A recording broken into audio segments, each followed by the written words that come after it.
Hello colleagues, you're welcome to lesson 26, and in this lesson we're going to have some discussion on Microsoft PowerPoint. We'll have some kind of revision, we'll learn some intermediate skills and also look at some advanced skills. So by the end of this presentation, we'll look at explanation to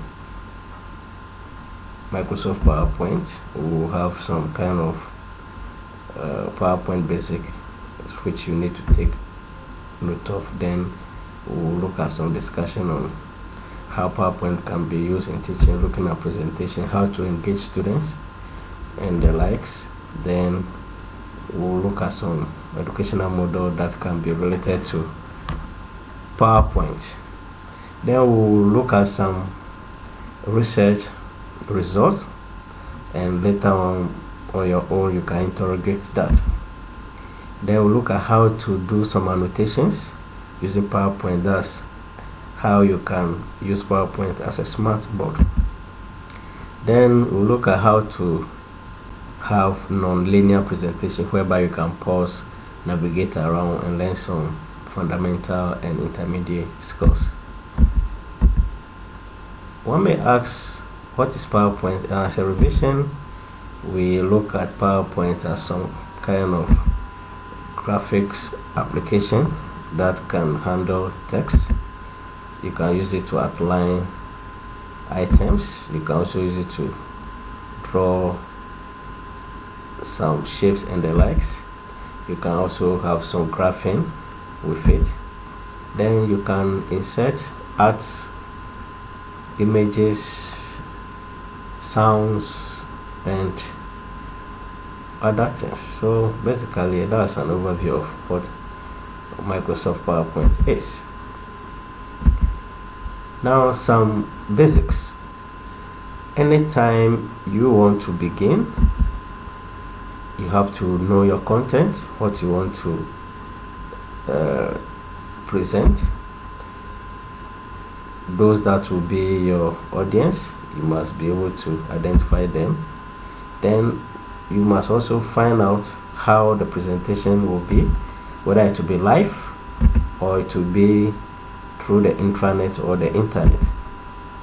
Then when you are doing the designing, you make sure that you have some kind of design that will not make your presentation not human-like, meaning the presentation will take, the slides will take over the presentation from you. And especially for academic presentation, you need to practice to be able to have some kind of lively and straight to the point presentation. Teaching with PowerPoint. You all agree with me that we are in the 21st century, and the way one will use PowerPoint will determine whether the teaching will be effective or not.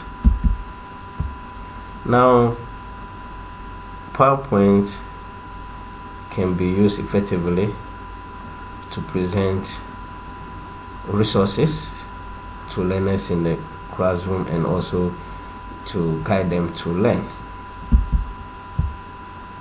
And there are some images that you can send to class, so you can now follow PowerPoint to present that to your learners.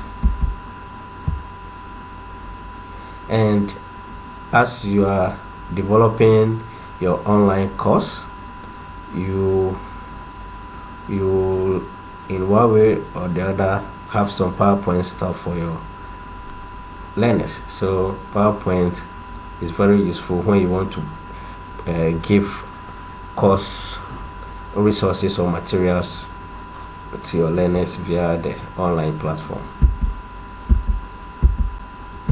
Then the presentation.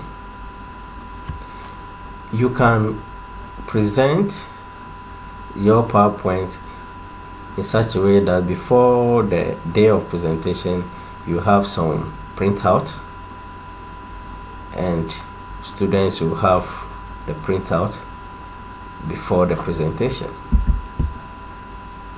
And make sure you provide some kind of keywords, you provide some kind of graphics to aid in your presentation. And make sure also the PowerPoint, once again, will not replace you as the presenter.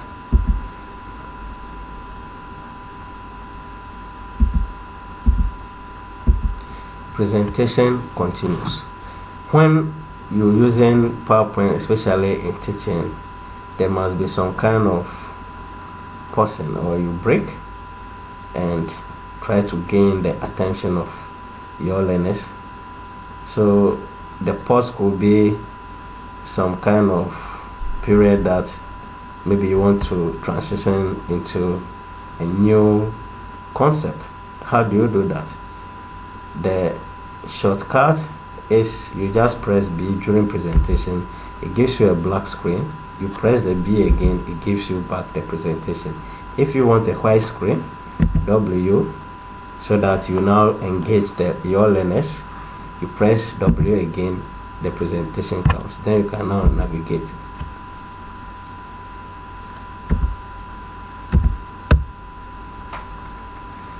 You must also have backup plan in any case, whether for teaching or any presentation, because technically there can be power failure. So if you have some print out there, you can give it out and still have your presentation.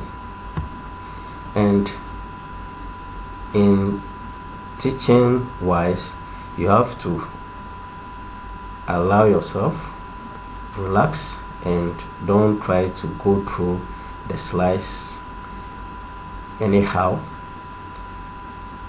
If you're doing that, it will make your learners not to follow. It's very difficult for them to follow. So you must be able to move forward, come back, analyze, ask questions, and gradually you can do that. But if you want to do it like academic presentation, it will be very difficult for learners to follow your instruction. Then how do you engage students, especially when you are using PowerPoint? You can have some opening question to gain their attention. We'll look at some educational model also. You can also have think, pair, share. So you throw a question, all these things you can have it on separate slides. So opening question will have a separate slide. Think, pair, share also have a separate slide. So you can just give a question there. Okay, what is curriculum? Okay, in pairs, discuss it, and one of you should give the class what maybe the two students have discussed. You can also look at the focus listing approach, in which case you can ask them to list or state some concept for recall. This is normally used for recalling. Then brainstorming, you can have a brainstorm slide and give some questions to see how your learners are faring. Then note check, if you can let learners cross check note and see whether there is any kind of discrepancies among their notes, so you can have that as a separate slide. Then you can throw in this question. If you could ask one last question, what will it be? Then you must identify slow learners,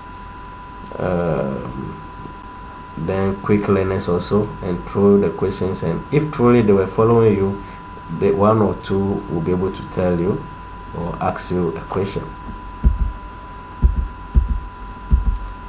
Then one educational model that you can have with your PowerPoint presentation is the Ghanaian's events of instruction. He has two 9 events. The first one is gaining attention, informing learners of the objective, stimulating recall of prior learning, presenting the stimulus, providing learning guidance, eliciting performance, providing feedback, assessing performance, then enhancing retention and transfer. And you can just Google this also and read much about it. The last one, according to him, most of us are unable to do that. And the gaining attention, he talks about it in this way, that learners may come from maybe a different lesson, for example, maybe from algebra and they are going to geometry. If you're able to gain their attention, they'll still be thinking of the algebra lesson. Maybe an assignment has been given, so they are thinking about it. So you gain their attention by having maybe a splash screen with the PowerPoint to now make them part of the geometry class. Then you must now inform them about the objective or objectives for the lesson.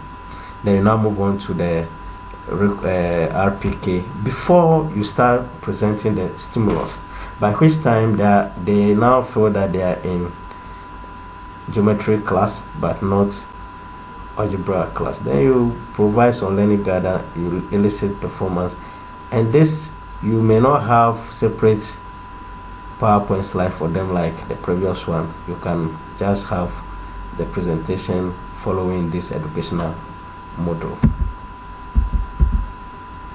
Now, research about preferences for PowerPoint. Some characteristics that students don't like about instructors' PowerPoint slides include too many words on a slide, clip art, movement, that's some slide transition or word animations distract learners, then templates with too many colors. This was a research by Edelman and Harris 2016, and according to the findings of this research, what they like about instructors' PowerPoint slide is graphs about the content that the instructor is presenting, then bulleted list of ideas, then explanation of pictures or images verbally, and the likes. Then using PowerPoint as a smartboard, I'll just explain briefly and you can explore. So you can make annotations. You are teaching and you want to highlight something or you want to draw. You just right click, go to pointer options. You can pick the laser pointer if you want to point to something, they will see it. Then you can also go back, pointer option, pick highlight. You see the ink color, you can change the ink color. Currently the ink color is red, so if I pick highlight and I want to highlight, oh, this yellow, sorry. So if I want to change that ink color red, then I can have that. I want to highlight, so I'm annotating. If I want to draw, I go to pen. I want to maybe make some circle on show, do that, or have some drawing, or to make some demonstration about it. Jones. Yep. So you just go to pointer option. I can erase them one by one or erase all links. So if I want to erase this, I can erase them one by one. If I want all, erase all ink on the slide, so all of them are gone. So you can rotate, and if I want to come back to the arrow, Control A will give me the arrow back. Then I can continue my presentation. So you can have some kind of interactivity during presentation whereby you have a diagram, so it's like you're on a whiteboard trying to make annotations and drawings and the likes. breaking out of linear presentations. Most of us normally plan our presentations in a linear form so that the ideas are presented in a linear fashion. Now, if you have more slides, it means that you need to cover more, but you ask yourself whether learners can keep up with such number of slides. So you can have some and you can stop on the way and continue. Now, you can break out linear presentation, for example, by this the changing navigation. You use the action buttons. It can be located with the shapes. You can use hyperlinks. So maybe you are on slide 24, you want to come back to 3 and make some kind of demonstration. You can use the action buttons or hyperlinks. And you must have the skills to be able to start and stop and move around your presentation, whether you are using the stylus or you are using the laser pointer and the likes.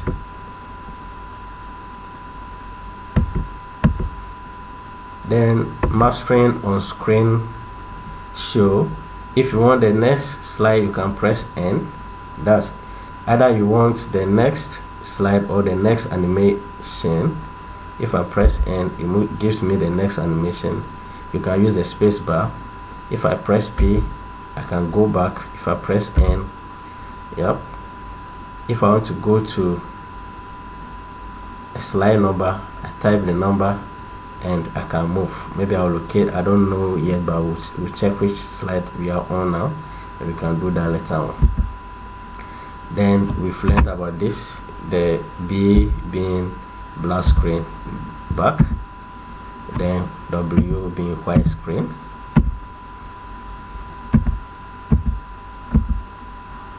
Then Control P is for pen, so I can draw with it without going to right clicking and make annotations.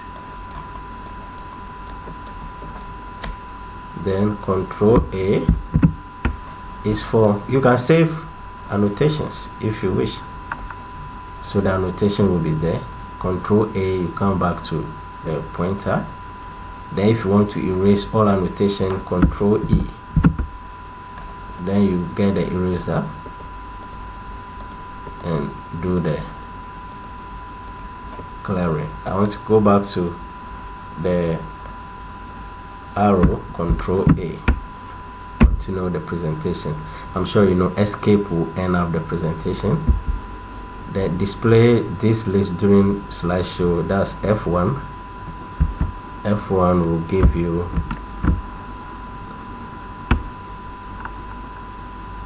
other kind of shortcut. Let me see, F1. Okay, so it gives you other rehearse recording media. Control T, you can view the taskbar.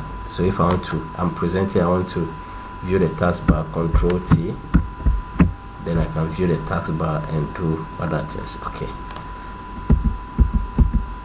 so let's just have summary for this presentation. Presenter view.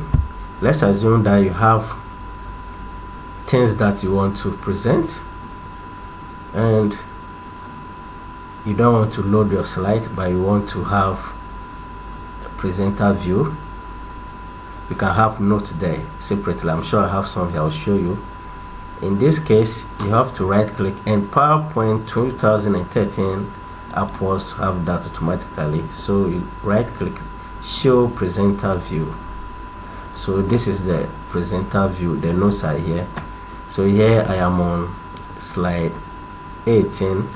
So if I press 5 and enter, it takes me to slide 5. If I press 18 and enter, it takes me back to slide 18. So you can also navigate like that. Let me see whether I have some notes with the presenter view.